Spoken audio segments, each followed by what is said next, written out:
नमस्कार। नेपाल टेलिभिजन हेरेर बसिरहनुभएका सम्पूर्ण आदरणीय दर्शक महानुभावहरूमा काठमाडौँ महानगरपालिकाको साप्ताहिक टेलिभिजन कार्यक्रम नेपाल मण्डलको आजको श्रृङ्खलामा यहाँहरूलाई स्वागत छ। दर्शकवृन्द, कार्यक्रममा हामी काठमाडौँ महानगरपालिकाले गरेका विभिन्न गतिविधिहरू यहाँहरू सामु प्रस्तुत गर्दै आइरहेका छौँ अनि त्यससँग सम्बन्धित व्यक्तित्वसँग पनि कुराकानी गर्दै आइरहेका छौँ। पछिल्लो समय हामीले काठमाडौँ महानगरपालिकाले कोभिड-19 को सङ्क्रमण न्यूनीकरण एवं रोकथामका लागि गरेका विभिन्न प्रयासहरूका बारेमा पनि कुराकानी गर्दै आइरहेका छौँ। आजको कार्यक्रममा विशेष गरी कोभिड-19 सङ्क्रमणका समयमा आयुर्वेद अलि पछाडि परेको विषय पनि हो।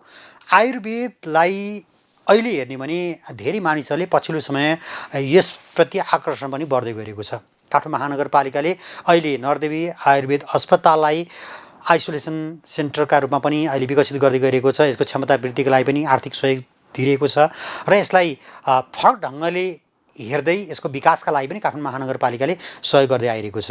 कोभिड-19 को यो अवस्थामा अस्पतालले कसरी आफूलाई प्रस्तुत गरेको छ, आम बिरामीहरूको उपचारमा अस्पताल कसरी सक्रिय भइरहेको छ, समस्या के छन्, चुनौतीहरू के छन्, यो विषयमा जानकारी लिने प्रयास गर्नेछौँ। आजको कार्यक्रममा हामीसँग हुनुहुन्छ नरदेवी आयुर्वेद अस्पतालका निर्देशक प्रदीप केसी। यहाँलाई स्वागत छ। नमस्कार, धन्यवाद। लामो समयको हेर्ने हो भने आयुर्वेदलाई विगतमा हाम्रा परम्परागत उपचार पद्धति भन्नेहरू पनि थिए, होइन? यसलाई अब आयुर्वेद ढिला हुन्छ, यसबाट उपचार भन्नेहरू पनि भए। कोभिड-19 को पछाडि हेर्ने हो भने हामी योगका कुरा, आयुर्वेद औषधिका कुराले गर्दाखेरि अलिकति आकर्षण बढ्यो भन्ने खालको आम नागरिकहरूमा यो सुन्न पाइन्छ। सही हो? यो एकदम सही हो। आयुर्वेद एक हिसाबको चिकित्सा, अघि तपाईँले भन्नुभयो परम्परागत चिकित्सा पद्धति। यो परम्परागत चिकित्सा पद्धति भन्दा पनि एउटा जीवनशैलीसँग जोडिएको र हिन्दूको पवित्र ग्रन्थ जसलाई भन्छौँ वेदमा आधारित चाहिँ यो चिकित्सा पद्धति हो र यसलाई परम्परागत रूपमा हेर्नुभन्दा पनि यसलाई आधुनिक रूपमै हेर्दा पनि हामीले यसलाई नजिकबाट झन् अझै हामीले आफ्नो स्वास्थ्यलाई हित गर्ने कुराहरू लिन सक्छौँ र वर्तमान परिप्रेक्ष्यमा जुन विश्वभर फैलिएको कोभिड-19 को जुन समस्याग्रस्त मुलुक छ त्यसमा चाहिँ आयुर्वेदको धेरै कुराहरूलाई चाहिँ यो स्वास्थ्य क्षेत्रको नीतिगत रूपमा समायोजन गरेर अगाडि लानुपर्ने देखियो र हाम्रो चिकित्सालय, हाम्रो हस्पिटल भनेको 105 वर्ष अगाडि स्थापित भएको स्वास्थ्य संस्था हो र धेरै लामो इतिहासको सिलसिलामा आउँदा र आयुर्वेद पिछडिएको भन्नुभयो होइन, यी सबै कुराहरूले गाँजिँदै जाँदा र त्यो चिकित्सालयको नेतृत्व तहमा अहिले हामी आउँदा र त्यसको चाहिँ भौगोलिक लोकेसन जुन ठाउँमा अवस्थित छ त्यस ठाउँको यी सबै कुरालाई हामीले मध्यनजरमा राख्दै र काठमाडौँ महानगरपालिकाले समेत यसमा चाहिँ भौतिक पूर्वाधार, किनभने धेरै पिछडिएको भनिहाल्नु भयो, जर्जर अवस्थामा त्यहाँको भौतिक संरचनाहरू छन्। त्यस्तो अवस्थामा आधुनिक चिकित्सा र अहिले जुन इमर्जेन्सीको अवस्थाको यो कोभिड-19 लाई म्यानेजमेन्ट गर्नु सानो कुरा थिएन र जहाँ इच्छा त्यहाँ उपाय पनि हुन्छ। फेरि त्यो हिसाबले हामी अगाडि बढ्दै जाँदा हामीसँग उपायहरू थिए तर हामीसँग इच्छाहरू पनि थिए, भौतिक स्रोत साधनहरू पनि नभएको होइन। सँगसँगै त्यहाँ चाहिँ आर्थिक पाटोसँग जोडिएको थियो। त्यो आर्थिक पाटोको सहयोगले गर्दा हामीले अहिले उच्च स्तरकै 25 वटा हामीसँग एचडियू बेड छन्।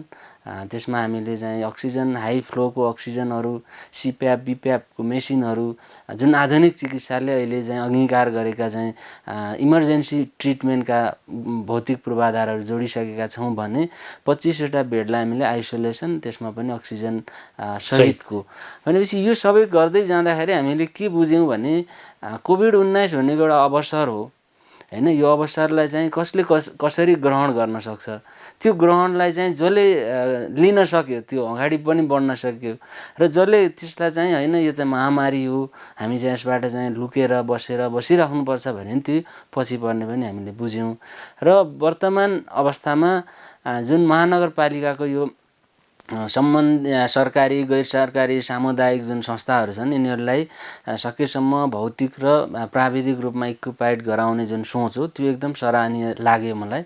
हामीले 9 दिनमा हाम्रो चाहिँ जुन पुरानो एकदम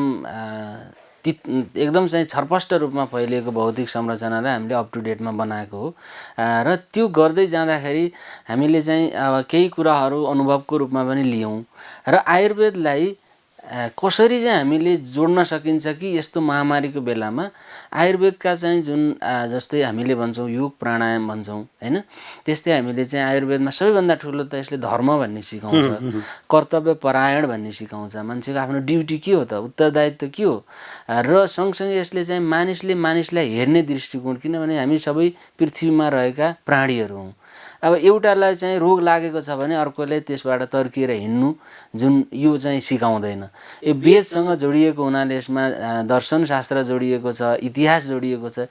यी सबैले गर्दा हामीले अब आयुर्वेदमा भएका म्याक्सिमम जुन स्वास्थ्यलाई चाहिँ युज गर्न सकिन्छ ती चिजहरूलाई लिँदै र परेको बेलामा आधुनिक चिकित्साका ज्ञानहरूलाई पनि आधुनिक डक्टरहरू, मेडिकल अफिसर, नर्सिङहरू थप जनशक्ति पूर्ति गरेर हामीले यो इन्टिग्रेटेड एप्रोच हो। अब यहाँहरूले यति मेहनत गर्नुभयो यो कोभिडको महामारीका अवसरमा अस्पताललाई एउटा नयाँ स्वरूपमा ढाल्नको लागि, हिजोको परम्परागत भनेर जसले भनिरहेका छन् यसलाई आधुनिकतासँग जोडेर हिजोको हाम्रा पद्धतिलाई पनि नमासिने, नमर्ने र आधुनिक प्रविधि पनि समायोजन गरेर अहिले उपचारहरू गरिरहनु भएको छ। हो, यसलाई चाहिँ हामी इन्टिग्रेटेड एप्रोच भन्ने एकीकृत अवधारणा हो। यो एकीकृत अवधारणा भनेको कस्तो भन्दा अब मानिसलाई चाहिँ एक्लै बसिरहेको बेलामा तपाईँलाई चाहिँ एक प्रकारको कोही आएर बोलिदियोस् अथवा आफ्नो सोधपुछ गरिदियोस् अथवा चाहिँ के भजन कीर्तनहरू सुन्न पाइयोस्, यी चाहिँ अनेक कुरा, किन मानिस सामाजिक प्राणी हो।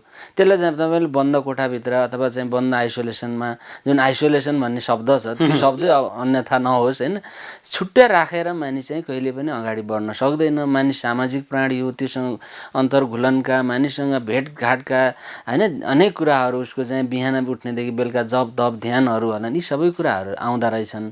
यी कुरालाई हामीले त्यहाँ सम्पूर्ण रूपमा चाहिँ उपलब्ध गरायौँ र अहिलेसम्म हामीले 21 जना बिरामीलाई त्यहाँ विभिन्न प्रकारका सिभियरदेखि माइल्ड मोडरेटसम्मकै बिरामीहरूलाई हामीले हेऱ्यौँ र उहाँहरूलाई मध्ये 8 जनालाई हामी डिस्चार्ज पनि गरेका छौँ। डिस्चार्ज गरेका मानिसलाई हामीले सोध्यौँ पनि तपाईँलाई के अनुभूति भयो त, आयुर्वेद जस्तो आयुर्वेदमा आएर कोभिडको उपचार हुन्छ भनेर सोद्धा, होइन यो भनेको इन्टिग्रेटेड एप्रोच रहेछ। हामीले चाहिँ औषधि पायौँ, अक्सिजन पाउने ठाउँमा अक्सिजन पायौँ, सुन्ने भजन सुन्न मन लागेको बेला त्यो पनि सुन्यौँ होइन। हामीले कपिङ थेरापी जुन अहिले अक्सिजनको बढाउनको लागि एउटा कपिङ थेरापी चीनमा बढी प्रयोग भएको छ त्यो पनि युज गऱ्यौँ र ज्यानहरू दुखेको जुन हामीले चाहिँ स्क्यापुलर रिजनमा पछाडि पाताहरू बढी दुख्ने अवस्था हुन्छ त्यो कोभिड बिरामीहरूलाई, त्यो कपिङ लगाउँदा उहाँहरूले धेरै रिलिफ र एक प्रकारको आत्मीयताको अनुभूति गर्नुभयो। र उहाँले के भन्दै जाने बेलामा के भन्नुभयो भने हामीले एउटा घर छोडेर फेरि आफ्नै घरमा जाँदैछौँ र घरै छोडेर यहाँ आएका रहेछौँ भन्ने खालकोसम्म कुरा गर्नुभयो।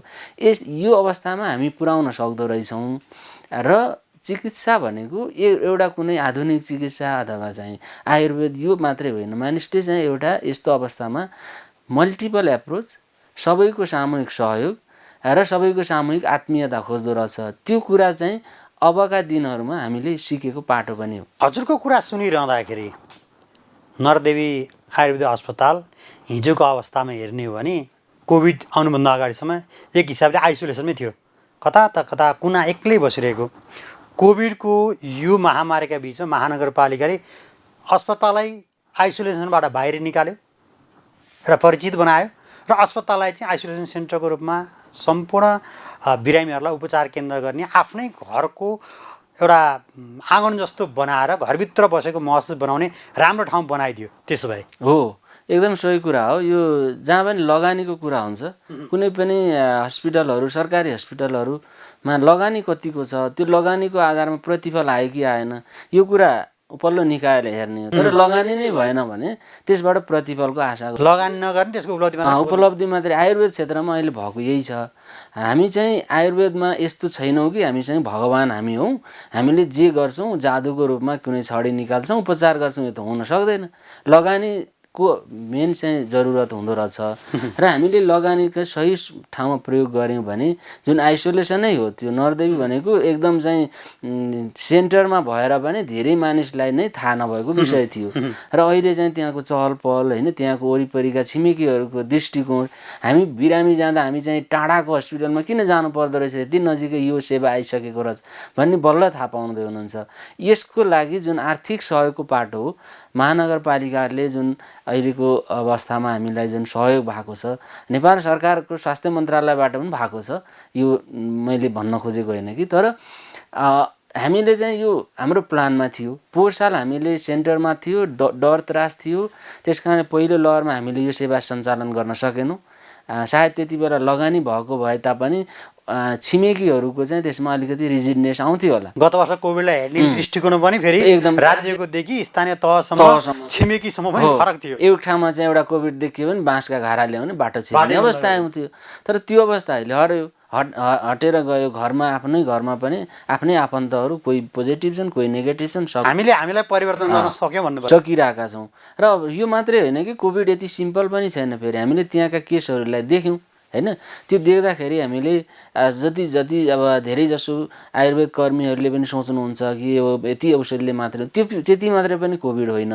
यो एक प्रकारको नयाँ प्रोटिन छ, नयाँ भाइरस छ, नयाँ संरचना छ, यसले पार्न सक्ने प्रभावहरू के छन् भन्ने कुरा धेरै ज्ञानमा छैन। यस्तो अवस्थामा होइन यो परम्परागत यो मेरो पुरानोले चाहिँ यस्तो भनेको छ भन्दैमा मात्रै पनि त्यो सम्भव हुँदो रहेछ। त्यसकारण आफू परिष्कृत हुने र अरूको ज्ञानलाई पनि म्याक्सिमम प्रयोग गर्ने र हाम्रो पुराना जुन हामीले चाहिँ के भन्छौँ भन्दा जुन इतिहासले परम्पराले बोकेर आएको कुराहरू ज्ञानहरू त्यसलाई चाहिँ कुनै जस्टिफाई गरिराख्नु पर्दैन होइन।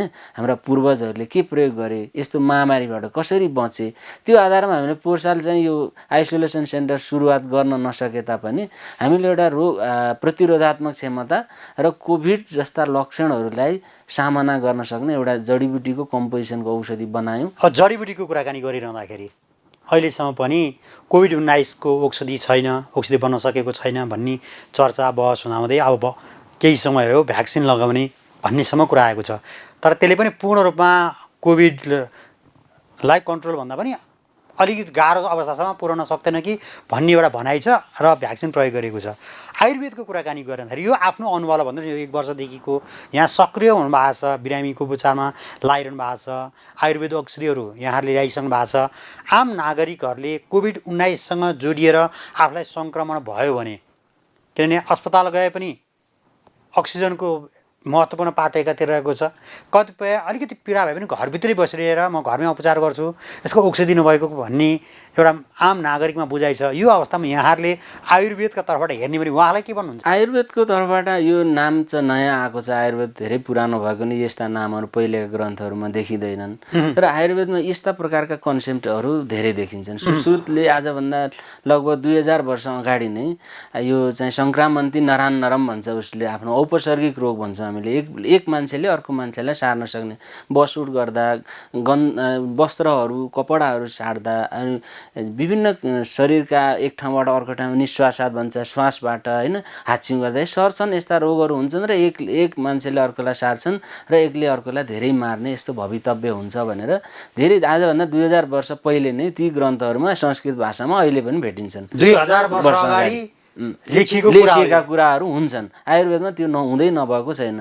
र अहिलेको कोभिड भनेको एउटा कुनै वस्तु एउटा कुनै रोग हो भन्दा पनि यसमा केही लक्षणहरू देखिन्छन्।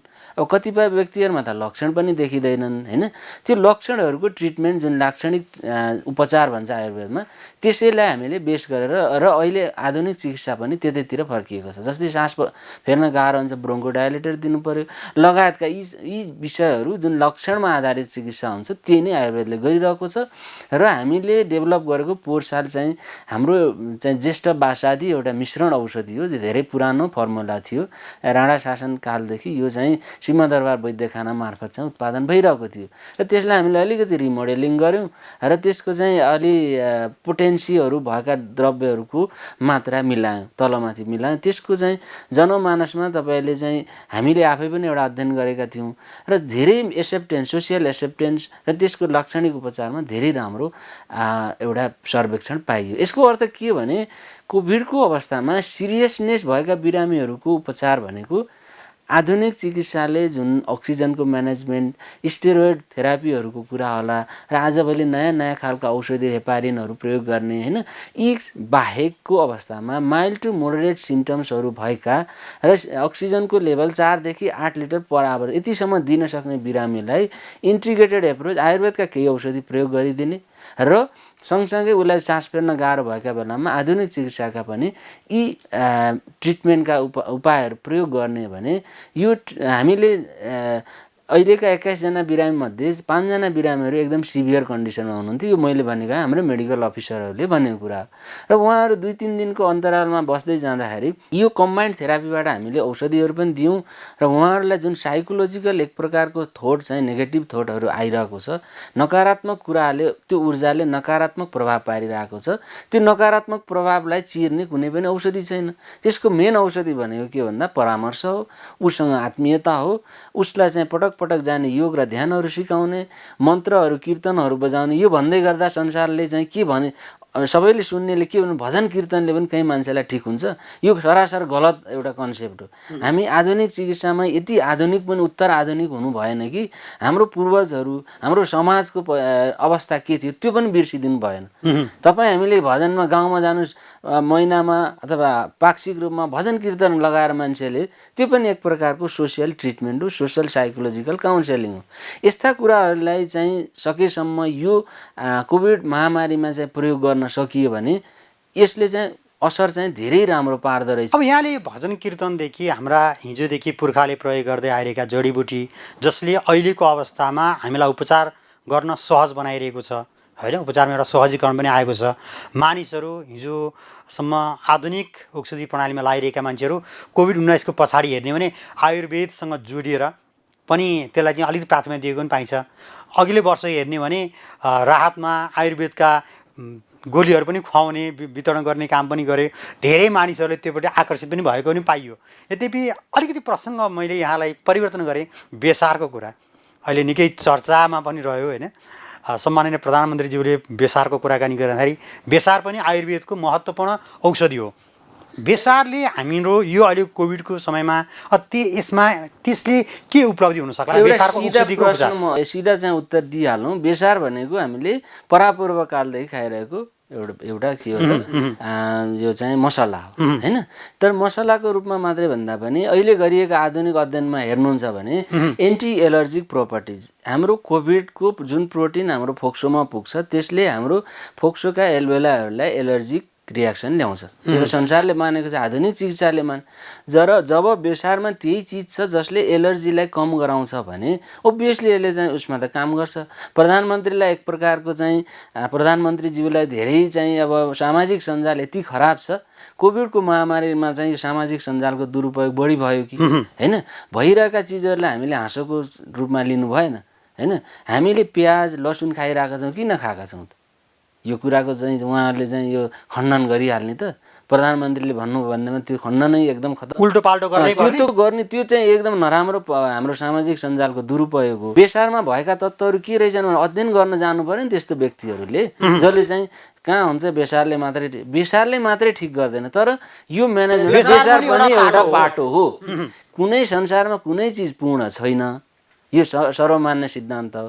केही चिजले पनि केही चिज सबै गर्छु भन्न सक्दैन।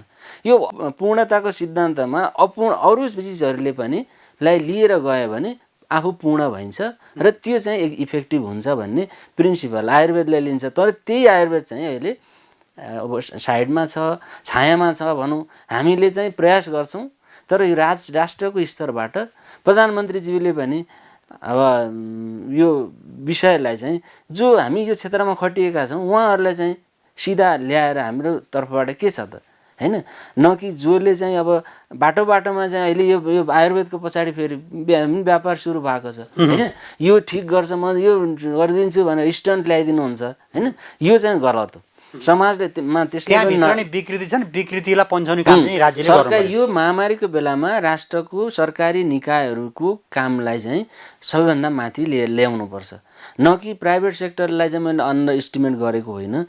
व्यापारिक जब अलिकति कन्सेप्ट घुस्छ त्यहाँ चाहिँ कसरी पैसा बढी कमाउँ भन्ने एउटा सोच पलाउँछ। तर सरकारी निकायहरूले त निःशुल्क हामी त्यत्रो बिरामीलाई खाना बस्न औषधि सम्पूर्ण कुराहरू अक्सिजनका कुराहरू यी सम्पूर्ण व्यवस्थापकीय खर्च होइन, बेडको खर्च, राउन्डको खर्च यी सबै हेर्ने भने तपाईँले एक हप्ता बसेको छैन 22 लाख 25 लाखको बिल आयो भन्ने कुरा छ नि। प्राइभेट सेक्टरमा, त्यो सरकारले गर्न सक्दैन। र हुनुपर्ने पनि त्यही थियो कि सरकारीमा जो खटेर काम गरिरहेका छन् त्यस्तो मान्छेहरूको मात्रै भोइसलाई अगाडि ल्याउनुपर्छ, न कि बजारमा म यो गरेँ भन्ने नि अनि उसले लाइन लगाउँछ अनि बिक्री केन्द्र गराउँछ अनि बिक्री केन्द्रको असर चाहिँ कसलाई पर्छ भन्दा हामी जस्तो मान्छेहरूलाई पनि पर्छ। यो कुराहरूमा पनि ध्यान दिनुपर्छ। जडीबुटीमा हेर्नुहोस्, जडीबुटीमा एकदम पोटेन्सी छ। यो कुराहरू पश्चिमा राष्ट्रले बुझेका छन्, हाम्रो देशले पछि बुझ्दै जाला होइन। जहाँ चाहिँ जडीबुटी भण्डार छ हामीले पछि बुझ्दै जाउँला, हाम्रो भोइस पछि मात्रै चाहिँ आउला। तर पश्चिमा देशहरूले अहिले यो जडीबुटीमा भएका सक्रिय तत्त्वहरूलाई निकाल्ने र ती चिजहरूलाई औषधिको रूपमा आफैले ओटिसी मेडिसिनको रूपमा खाने प्रचलन विदेशका हामी चाहिँ मृग भएका छौँ, कस्तुरी खोज्दै हामी पश्चिमा देशमा लागेका दौडिरहेका छौँ।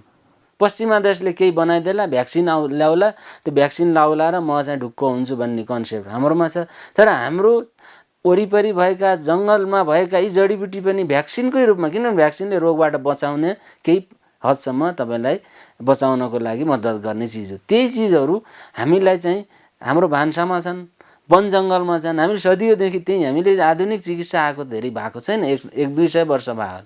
त्योभन्दा अगाडि त हाम्रो पूर्वजहरू त यहीँ धरतीमै बाँचेका थियो होला। यी औषधिहरू भ्याक्सिनहरू त थिएनन्, आयु पनि झन् लामो थियो। यसरी हेर्ने र आधुनिक चिकित्साका जुन एकदम चाहिँ इफेक्टिभ खालका ट्रिटमेन्टहरू छन् तिनलाई पनि सँगै लिने र यी आयुर्वेदमा भएका कुराहरूलाई पनि एक ठाउँमा जोडेर लाने हो भने यो महामारीलाई चाहिँ सहजीकरण गर्न एकदम राम्रो यो अवसर पनि रहेछ। अब हामीले आजको प्रयास पनि यही हो, आयुर्वेद पछाडि परेको छ। हामीले कतिपय कुरा यहाँले भनिसक्नु भएको छ। सम्माननीय प्रधानमन्त्रीज्यूले विगतमा बेसारको कुरा गर्दाखेरि धेरै मानिसहरूले सामाजिक सञ्जालमा उडाउने काम गरे, जुन हामीले एउटा औषधिको रूपमा, हुन त मसलाका रूपमा प्रयोग गऱ्यौँ भने त्यसभित्र पनि औषधिका तत्त्वहरू लुकेका छन् भने एकदम त्यसमा चाहिँ हामीले हजारौँ चाहिँ रिसर्च पेपर भेट्न सक्छौँ जुन चाहिँ बेसारमा गरिएका, लगायत दालचिनीको कुरा गर्नु। अहिले दालचिनी प्रधानमन्त्रीज्यूले दालचिनी खा भन्ने फेरि है दालचिनीले यो खालको सामाजिक सञ्जालको दुरुपयोग हो। दालचिनीमा भएको के चिज छ, औषधीय गुण के छ भन्ने कुरा त अध्ययन गर्नेले त गरेका छन्, त्यसलाई चाहिँ हामीले लागू गर्नु पर्यो नि। यहाँसँगको कुराकानीको गर्ने बेसारमा हामीले प्रत्येक दिन दुध र बेसार खाने भने त्यसले औषधिको रूपमा काम नगरे तापनि शरीरसँग अनेक किसिमका भाइरसहरू हाम्रो वायुमण्डलमा छन्। ल कोभिडलाई त नगर्ला, अरू चिजहरूलाई त गरिरहेको हुन्छ। यो प्रोटेक्टिभ मेकानिजम बेसारमा छ। हामीले काटेको ठाउँमा बेसार लगायो भने हिलिङ प्रोपर्टी छ होइन, शरीरको पाचन प्रणालीलाई राम्रो बनाउँछ। हाम्रो इम्युनिटी बन्ने सबभन्दा पहिलो ठाउँ भने पाचन प्रणाली हो। जो व्यक्तिको राम्रो पाचन प्रणाली छ, ठिक समयमा खान्छ, ठिक समयमा टोयलेट हुन्छ, यी सबै छ, निद्रा राम्रो लाग्छ, त्यो मान्छे ओभियसली निरोगी हुन्छ होइन। अब बेसारलाई चाहिँ अब एक ठाउँमा मात्रै त्यो पहेँलो चिजमा मात्रै लगेर जोडेर त भएन नि। यो हाम्रो सामाजिक सञ्जालको दुरुपयोग, यस्तो चाहिँ हुनु हुँदैन। राज्यमा चाहिँ यो छाडा यो स्वतन्त्रता भनिन्छ नि, जुन प्रेस स्वतन्त्रता, यो बढी स्वतन्त्रता हुनु पनि एक प्रकारको यो भद्रगोलको अवस्था हो। अब त्यही भएर नै हामीले अग्रपङ्क्तिमा खटिरहनु भएको छ। यहाँहरू आफै कोभिड सङ्क्रमित बिरामीहरूको उपचारमा तल्लीन हुनुहुन्छ, लामो समय भइसक्यो। यहाँहरूका आवाज ल्याउनु पर्यो भन्ने हिसाब पनि आजको यही हो। कतिपय कुराहरू आम नागरिकलाई थाहा छ, तर त्यसलाई पश्चिमाहरू अथवा यहाँले भने जस्तै हामी आधुनिक प्रणालीमा विश्वास गरेका छौँ। हामीले भोग्दै आइरहेका हाम्रा परम्परागत प्रविधिहरूलाई चाहिँ हामी लुगाउँदै आइरहेका छौँ। त्यसलाई स्वीकार गर्न नसकेको अवस्थामा विदेशीले त्यो गरिदिला र अनि हाम्रै चिज, हिजो एलोभेराको कुराकानी गरौँ, यहाँले भनिसक्नु भएको छ, दालचिनीभित्र हुने आफ्नै छन्, अलैँचीभित्रबाट हुने कुराहरू धेरै छन्, बेसारबाटै हुनुपर्ने कुराहरू धेरै छन्। हामीसँग त्यस्ता धेरै जडीबुटी छन् जसले हाम्रो शरीरलाई स्वस्थ बनाउनुको लागि मद्दत गरेको हुन्छ। हिजो हाम्रा पुर्खाहरू त्यही जडीबुटी खाएरै लामो समय निरै भएर बाँचेको भयो। जडीबुटी भन्ने शब्द चाहिँ कस्तो भन्दा यो चाहिँ बाटोमा पोकामा बिक्री बिचन गर्ने अथवा चाहिँ जुन परम्परागत रूपमा चाहिँ कसैले चाहिँ एक ठाउँबाट सानो पुडिया बनाउने, यो खालको रूपमा जडीबुटीलाई लियो। जडीबुटी भनेको र यसरी प्रयोग गर्दै जाँदा कतिपयलाई बेफाइदा पनि गरेको छ, जहरबुटी पनि बनिरहेको छन्। पछिल्लो समय त्यो कुरा आइरहेको छ। गुर्जो एकदम चाहिँ हाइलाइटमा आयो, तर त्यही जङ्गली गुर्जो छ जसलाई खाँदा नकारात्मक असर पर्छ। यी कुराहरू त हामीले त त्यो नक्कली गुर्जो खाने त भनेको छैनौँ। यो कुराहरू कस्तो भन्दा अलिकति बेरोजगारको अवस्थामा यसबाट पनि अलिकति कमाइ हुन्छ कि भनेर कोही लाग्नु भयो होला, उहाँहरूले गरेको प्रचार। नत्र भने आयुर्वेद वैज्ञानिक शिक्षा छ, यसमा रिसर्चका आधुनिक मापदण्डहरू प्रयोग गर्न सकिएको छैन होला, तर आयुर्वेदका आफ्ना प्रिन्सिपलले चाहिँ यो प्रुभन एउटा साइन्सले पत्ता मान्न सक्ने चिकित्सा विधा हो, विकसित देशहरूले स्वीकारेको कुरा हो। स्वीकारेको कुरा हो। अहिले यही कुरा अहिले हाम्रो कोरोनिल भन्ने एउटा औषधि पतञ्जलीबाट चाहिँ बने इन्डियामा चलिरहेछ भन्छौँ। हाम्रो त्यही ज्येष्ठ बासादी मिश्रण र त्यहाँका कम्बिनेसन हेऱ्यौँ भने जडीबुटीमा तात्विक असर छैन। लियानख्वा छिङवान क्याप्सुल भन्ने चाइनामा म्याक्सिमम प्रयोग भयो, यो कोभिडको बेलामा अहिले पनि प्रयोग भएको छ। नेपाल सरकारलाई त्यो धेरै चाहिँ अनुदानमा पनि आएको रहेछ, हामीले त्यो थाहा पायौँ र त्यो ल्याएर हाम्रा बिरामीहरूलाई अब चाहिँ प्रयोग पनि गरिरहेछौँ र त्यो खाँदाखेरि श्वास प्रश्वासको प्रणाली जुन छ उहाँहरूलाई एकदम रिलिफ भएको अनुभव हुन्छ। भनेपछि चिनमा त्यही क्याप्सुल बन्छ, भारततिर क्याप्सुल बन्छ, हामीले चाहिँ त्यो क्याप्सुल बनाउन सकिसकेका छैनौँ होला, तर हामी काढाको रूपमा खाउँ भन्छौँ। धुलै भयो नि हामी छ त्यो चिजहरूलाई प्रवर्धन गर्नु र सामान्य घरमा आइसोलेसनमा बस्नु भएको छ, केही पनि थाहा छैन, मैले यो गरौँ कि त्यो गरौँ भन्ने भन्दा ती सबैलाई चाहिँ राज्यका हामी जस्तो निकायहरूलाई चाहिँ मोबिलाइज गरेर प्रत्येक आइसोलेसन त आइडेन्टिफाई छ नि कुन ठाउँमा को हुनुहुन्छ, हामी त्यो उपलब्ध गराउन सक्षम छौँ। राज्यको यो भोइस मैले अहिले मात्रै होइन सम्बन्धित निकायमा पटक पटक भनेका छौँ। जो आइसोलेसनमा हुनुहुन्छ, धेरै मानसिक तनावमा हुनुहुन्छ, घरमा अनेक किसिमका समस्या होलान् होइन, कतिजना पोजिटिभ कतिजना नेगेटिभ, यस्तो कुराहरूमा चाहिँ यी प्रयोग गर्ने भने यसले नकारात्मकभन्दा सकारात्मक फाइदा पुर्याउँछ नै। त यो चिजलाई लाँदा हामी उत्तराधुनिक भन्यो कि हाम्रो समाज चाहिँ कस्तो भन्दा एकदम चाहिँ उडेर एकैछिनमा म चन्द्रमा पुगिहाल्छु कि भन्ने खालको सोच भयो। अब यहाँनिर अब नरदेवी आयुर्वेद अस्पताल सहरको केन्द्रबिन्दुमा आयो भने यहाँले भनिसक्नु भएको छ आइसोलेसनमा बसे जस्तो भएर बसिरहेको थियो होइन। अहिले आयुर्वेद अस्पतालको चर्चा परिचर्चा भएको छ, महानगरपालिकाले पनि दृष्टि पुर्याएको छ र आर्थिक सहयोग विशेष गरी त्यसको स्तर उन्नति, त्यहाँ बिरामीको सेवा सहज पाउन् भन्नको लागि महानगरपालिकाले उपलब्ध गराएको यो सहयोगलाई चाहिँ यहाँ अस्पतालको निर्देशक भएको नाताले कसरी विश्लेषण गर्नुहुन्छ? अनि यो चाहिँ एउटा हाम्रो छाती चौडा भन्ने एउटा चाहिँ कहानी छ होइन, चौडा छाती पनि यसमा आउँछ होला होइन। र यो चाहिँ कस्तो भन्दा अहिले एकदम सङ्क्रमण भयावह अवस्था छ, त्यत्रो चाहिँ इन्फ्रास्ट्रक्चर छ, जनशक्ति छन्, तिनलाई किन युज नगर्ने भन्ने उपल्लो निकायको त्यो पनि दृष्टिकोण पुगेको हुनसक्छ। यी सबै कुराहरूले गर्दा र त्यहाँको लोकल जुन स्थानीय बोडी हुनुहुन्छ, वडा हुनुहुन्छ, यी सबैले योलाई पनि प्रयोग गर्नुपर्छ भन्ने कुरा आएर यो भएको हुनसक्छ र हामी चाहिँ त्यसमा तयार थियौँ, पोहोर सालदेखि नै तयार छौँ। र आयुर्वेदको जनशक्तिले, आयुर्वेदका औषधिहरूले पनि सबै चिज कोभिडलाई म्यानेज नगरे पनि यसको म्याक्सिमम हिस्सालाई चाहिँ म्यानेज गर्न, त्यसलाई चाहिँ मानिसहरूको चाहिँ सकारात्मक सोचहरू बढाइदिनको लागि र उनीहरूको रोग प्रतिरोधात्मक क्षमतालाई यी औषधि जडीबुटी औषधिको काढाको रूपमा खुवाउँदाखेरि राम्रो हुँदो रहेछ। र आगामी दिनमा यो अहिले त डिक्रिजिङ ट्रेन्डमा छ, अहिले घटिरहेको अवस्था छ, यो चाहिँ राम्रो हो र यो रोगै नहोस्, कसैलाई पनि यो रोग नलागोस् भन्ने त हाम्रो प्रार्थना। तर आगामी दिनमा यस्तै महामारी आयो भने हामी 50लाई 100 बनाउँछौँ, विथ आइसियु अगाडि बढ्छौँ। हामीसँग केही जनशक्ति र केही मेसिनहरू थप्ने भने आइसियु लेभलको हामीले म्यानेजमेन्ट गर्न सक्छौँ र त्यो भौगोलिक दृष्टिकोणले र जनघनत्वको दृष्टिकोणले त्यो आवश्यकता पनि छ। अहिले महानगरपालिकाले यहाँहरूसँग सहयोग गरेको चाहिँ कसरी सहयोग गरेको छ? अहिले हामीले यो द्विपक्षीय सम्झौता छ, हामीले त्यहाँको भौतिक पूर्वाधार र केही मसलन्द खर्च हुने औषधिका कुराहरू होलान्, यो प्रोटेक्टिभ मेजरहरूका कुरा होलान् होइन, त्यसमा चाहिँ बेड साइडमा केही चाहिँ तलमाथि बनाउनु पर्ने स्ट्रक्चरका कुराहरू होलान्, यसमा र केही जनशक्तिहरू हामीले हायरमा, हामी आयुर्वेद भन्दैमा सबै कुरा हामी सक्छौँ भन्ने छैन। आधुनिक चिकित्साका मेडिकल अफिसरहरू राखेका छौँ र केही आइसियुमा काम गर्ने नर्सिङ अधिकृतहरूलाई हायर गरेका छौँ र यो एउटा कलेक्टिभ टिमले चाहिँ त्यहाँ काम गरेको हो। र यो कलेक्टिभ टिमले काम गर्दा मलाई लाग्छ त्यहाँका बिरामीदेखि नर्सिङ स्टाफदेखि मेडिकल अफिसरदेखि हाम्रा सबै चिजहरू खुसी छन्। किन छन् भने एउटाले नजान्दा अर्कोले हेल्प गरिरहेछ, अर्कोको चिज नराम्रो छ भन्ने थाहा हुँदाहुँदै किन बिरामीलाई दिने, त्यसको सब्स्टिट्युटमा अर्को आयुर्वेदका औषधिहरूले काम गर्छ भने ती किन नदिने भन्ने यो एक खालको चाहिँ इन्टिग्रेटेड एप्रोचमा छ। भनेपछि महानगरपालिकाले आयुर्वेदलाई प्रशय दिने अवस्थामा यसलाई विकास गर्नुपर्छ भन्ने हेतुले अहिले गरेको कामलाई चाहिँ कसरी मूल्याङ्कन गर्नु? यो काम एकदम सराहनीय हो होइन। मैले छाती चौडा जुन भने नि, किनभने आयुर्वेद लुकेर बसेको छ, आइसोलेटेडै होस् भन्ने सबैको ध्यान जान्थ्यो भने अहिले म यहाँ बोल्न सक्ने अवस्थामा पनि हुँदैन थिएँ। कमसेकम राज्यको निकाय हो, स्थानीय तह हो, केही चाहिँ उसँग आर्थिक स्रोत साधन छ भने त्यो चिज त्यहाँ लगाउँदैमा त्यो बिग्रेको त छैन। झन् इक्युपाइड भएको छ। अर्को साललाई यो पूर्ण तयारीको अवस्थामा छ। हामीले अक्सिजन सेन्ट्रल प्लान्ट जोडेका छौँ।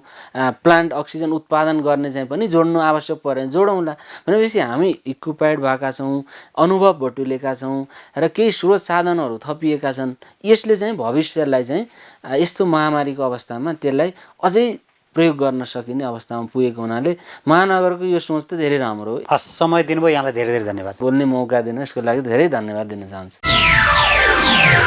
दर्शकबिन, आजको कार्यक्रममा हामीले विशेष गरी कोभिड-19 पश्चात आइसोलेसनमै रहेको नरदेवी आयुर्वेद अस्पतालले अहिले कोभिड-19 सङ्क्रमितहरूको उपचार गरिएको छ। महानगरपालिकाले यसलाई अलिकति अगाडि बढाउनुपर्छ, यसको स्रोत साधनलाई बढाउनुपर्छ भन्ने सोच पनि राखेको छ, जसका कारण नरदेवी अस्पताल र काठमाडौँ महानगरपालिकाको सहकार्यले कोभिड-19 सङ्क्रमित बिरामीहरूको उपचारका लागि महत्त्वपूर्ण काम पनि भइरहेको छ। आयुर्वेदलाई हामीले हिजो जुन किसिमले हेरेका थियौँ, कोभिड-19ले आयुर्वेदलाई अब फरक किसिमले हेर्ने दृष्टिकोणमा पनि परिवर्तन गरिदिएको छ। 2000 वर्ष अगाडि भएका कुराहरू अहिले हामीले भोगिरहेका छौँ भने हाम्रो आयुर्वेदलाई सहज रूपमा स्वीकार गर्न सकेर विकसित देशहरूले बनाएका औषधि मात्रै होइन, हाम्रा पूर्वजहरूले बनाएका देखाएका बाटोमा हिँड्न सक्यौँ भने पनि हामी पक्कै पनि हाम्रा आयुर्वेदिक औषधिले हाम्रो जीवनलाई स्वस्थ बनाउनको लागि र निरोगी बनाउनको लागि निकै नै मद्दत पुग्न सक्छ भन्ने कुरा हामीले यहाँलाई केही जानकारी गरायौँ। आजको कार्यक्रमको निर्धारित समय सकिएको छ। आगामी साता नयाँ विषय र प्रसङ्ग लिएर आउने नै छौँ। तबसम्मका लागि सम्पूर्ण टिमसहित म वैकुण्ठ भण्डारी बिदा चाहन्छु। नेपाल टेलिभिजन हेर्दै गर्नुहोला। नमस्कार।